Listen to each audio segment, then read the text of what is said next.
Chapter 71. Expansion. In truth, the 12 houses of Qing were hoping Darius would die, hoping to liquefy whatever assets which could be taken, and there were many assets that could be taken. It's a shame he's dying. I feel like he could have done very well for Qing. For Qing or for you? One of the 12 spoke, rather annoyed with those that were considering working with Darius. If the reports of the battle were to be believed, he would be bedridden or even dead.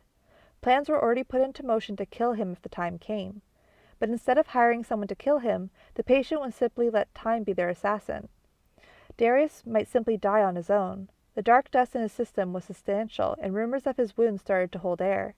He had made no appearances, and the disasters that took place must have done a great deal to him. Hide as he might, Darius was wounded. Is it too much to ask for both? He managed to do so much in so little time. The House of the Wood and Port representative enjoyed the retaking of land and the slaughter of the witches.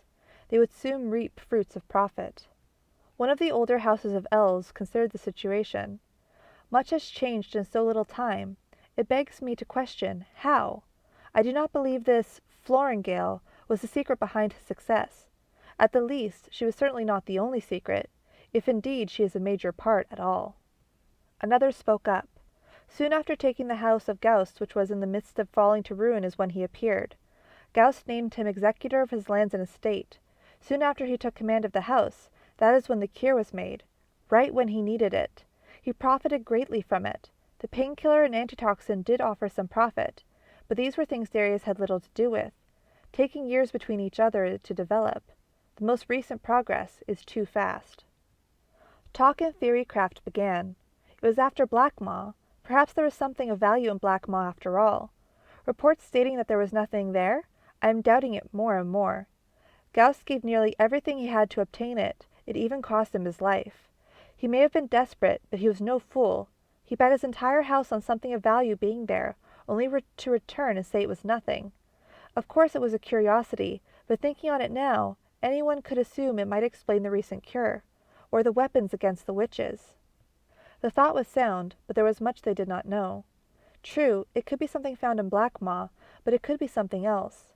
We have never been able to observe the weaponry or what is in Black Maw, nor can one arrange an expedition to whatever was found. Even without nations warring over the piece of land, it is a fatal place. Floringale and Thanatos having the cure solidifies that only they would willingly enter such a place. All others enter at the peril of being denied a cure. Consider also the defenses that might have been left behind. Although I doubt he can leave much security at such a place, but I doubt we will easily learn of what lies in the mouth of that damned Black Mountain. More theorycraft elsewhere. It seems the songbirds are working hand in hand with Thanatos. These stories that Thanatos and Floringale learned from elvish divination that disasters awaited them seems groundless. Little else than nonsense to suit his purposes. Likely this has something to do with his miracle child, or perhaps Black Maw. A counter came. While the Moon Elves and Sun Elves have little reason to aid us, they may have offered information as payment for his clearing the witches.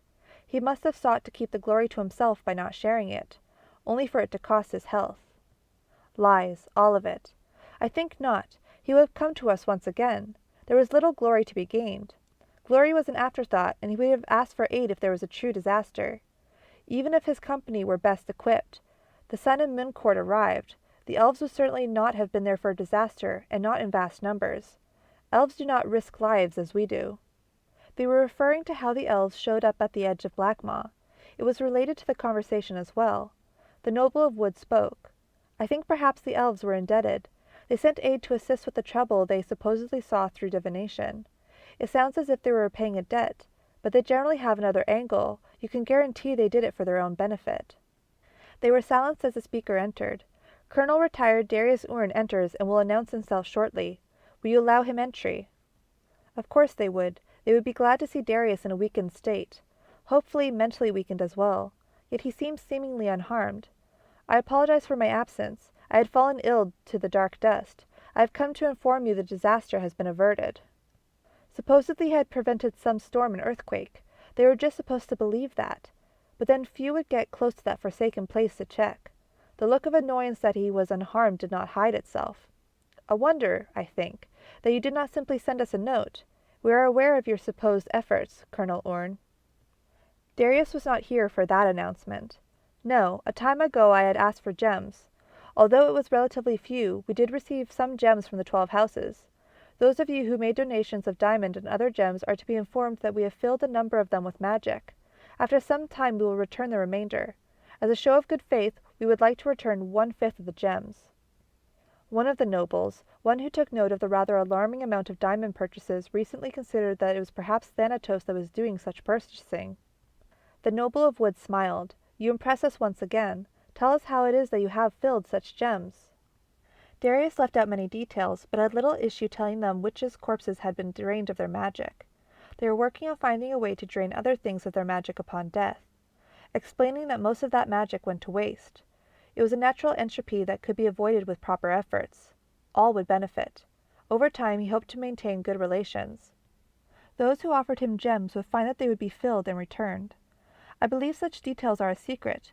We have plans on sharing such information freely. However, it requires work to perfect. Expect an announcement on how to drain corpses of magic. We seek to recycle as much magic as possible in order to reduce costs for the nation of Xing and perhaps later other nations. When they sought to ask more questions, Darius had to excuse himself.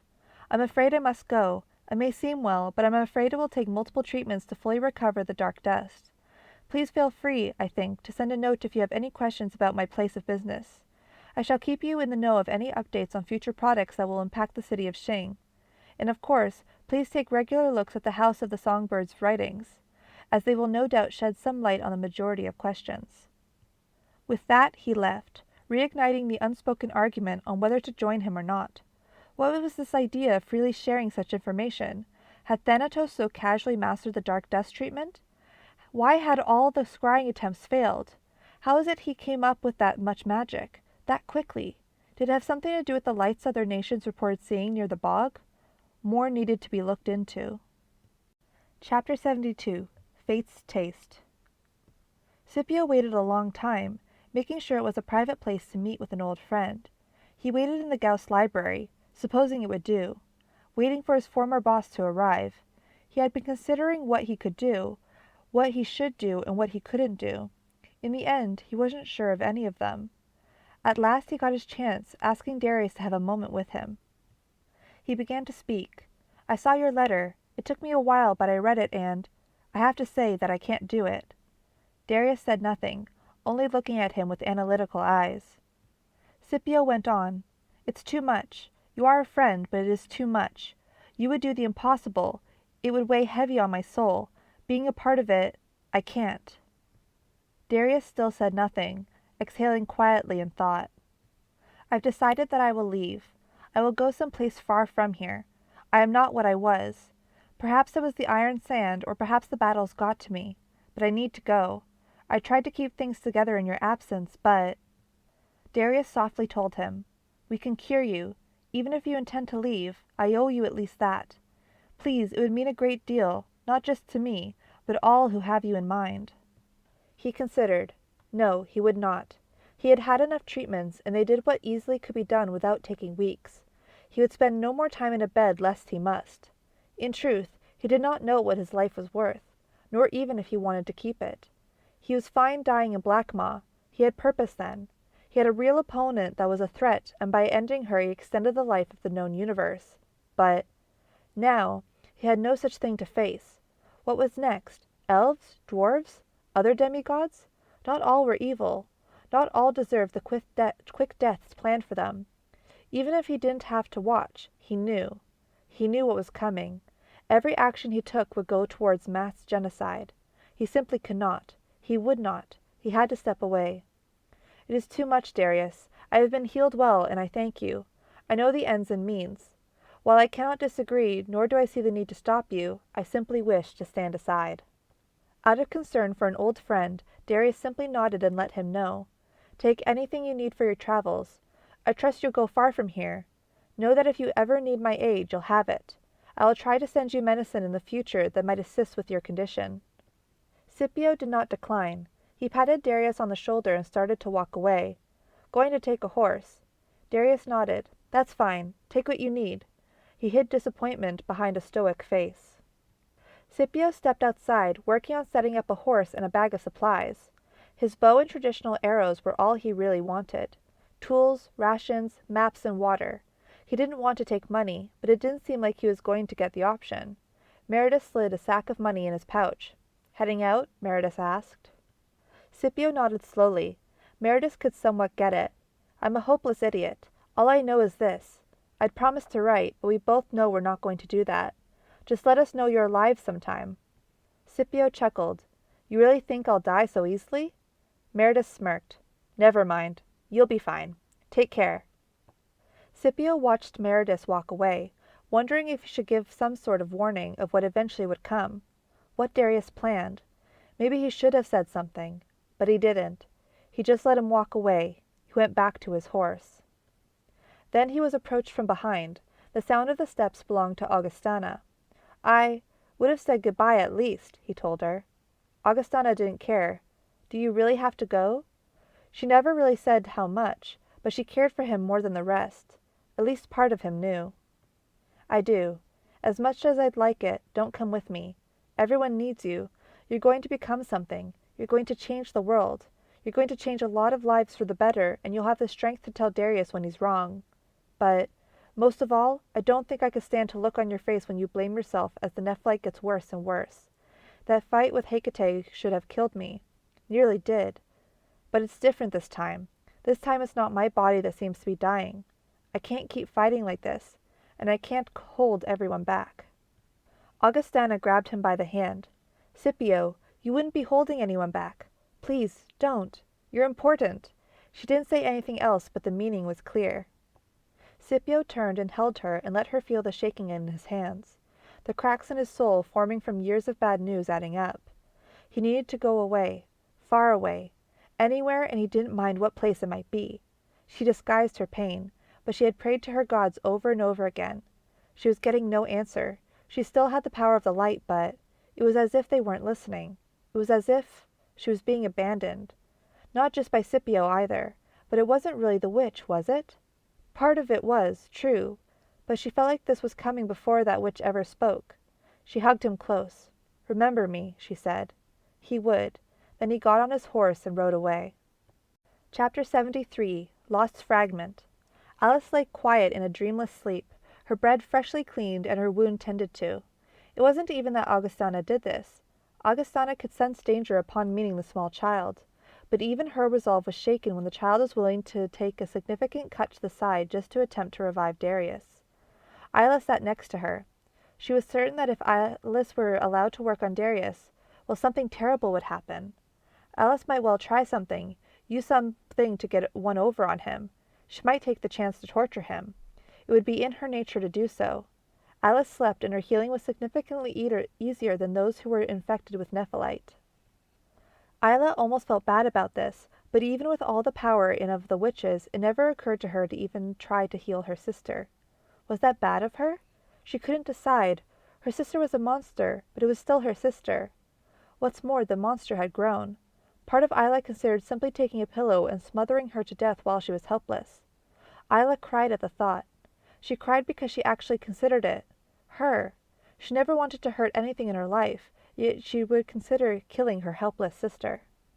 She wondered if the gods were upset with her, that she'd actually consider such a thing. A cup was handed to her, and much to her surprise it was not Darius, it was Sai. He gave a half-smile, then sat next to her. Sai had seen Alice over the days. His astute nature and analytical side started to take over. "I think I get it now. She's the one who made the cure for the dark dust, isn't she?" Isla took the drink and sadly answered, "Even though I trust you, I can't say." Sai sipped his own hot drink, looking at Alice. "Then don't. It makes sense now. This girl couldn't be the Wonder Child. The world wouldn't allow it. Just by looking around, I can tell you she's messed up. She's hurt people for fun. No one would tolerate her. She's the one that does the work on your products, and you're the one who actually sells them. It's pretty smart when you think about it. How did you manage to pull it off?" Isla didn't admit to anything, but she answered, "My father was almost never home. He hid Alice more and more as she got older. Alice never wanted to go to parties, and the ones she did go to, people forgot her over the years. Our age is close. Then I got sent away at a young age. It might seem silly, but the truth is our family ran out of allies little by little. My father was always away, and he must have been really stressed all the time. I can't imagine what it must have been like for him. Even worse for my mother. That one of her own children would do horrible things.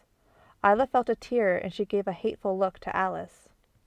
Cy did not, nor could he fully comprehend what she went through, but he tried to look on the bright side.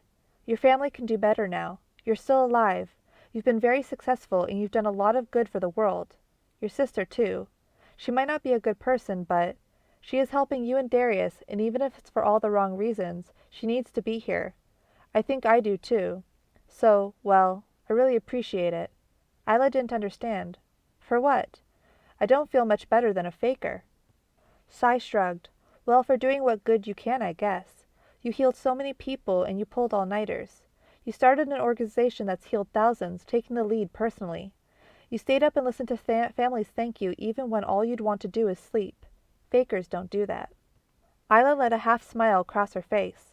I can see why Mina likes you. Alice opened her eyes, groaning a moment, and rather suddenly sat up, grabbing her head. Never mind that she was naked and there was a boy in the room. She breathed and felt her head a little longer than she looked at Cy, telling him, "Water." Cy stuttered, eyes flicked around, and then he got the hint. "Right, water. I'll get some." Alice looked over the area and then herself. She had been injured. I don't remember much.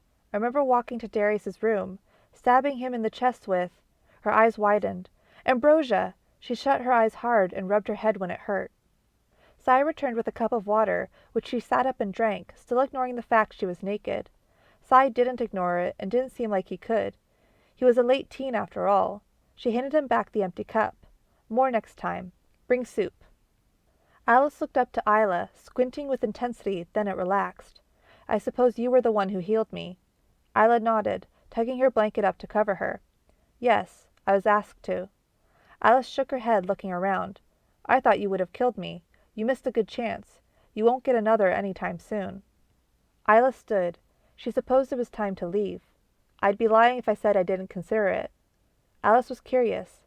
"Why didn't you?" Isla sighed, not quite sure herself. "What we're doing is good. I was trusted to heal you. I didn't want to betray that trust. It's against my nature to take a life when they're helpless. As much suffering as you cause, I can see that you're making good things for the world." Alice frowned. "Making good things for the world? You saved my life. I'll let you choose what you'll have me make next in my free time. What is it?" Isla shook her head. "I'm not really sure I saved your life." Alice didn't accept that answer.